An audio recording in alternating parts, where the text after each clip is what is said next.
Já sabe, o 26 de abril, Aruba está celebrando o Dia de Rei, Dia de Sua Majestade Willem Alexander.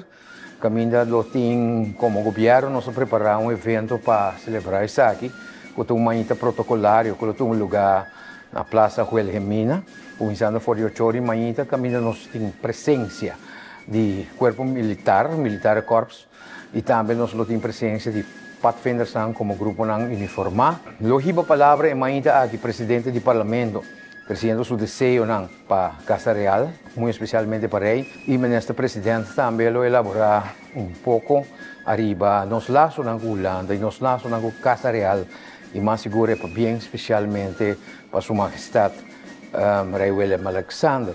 O evento está pautado para começar às 8h30 da manhã, uma duração de mais ou menos 1 hora e meia. Caminhando na final, nós miramos desfile de nosso grupo uniformado, que passa aqui diante do governador, que também está presente para a ocasião aqui.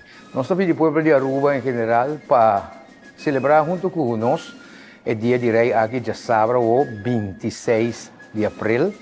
E se vou pôr, isso é a bandeira, caminha por expressar o sentimento para a Casa Real e muito especialmente para nosso rei Willem Alexander.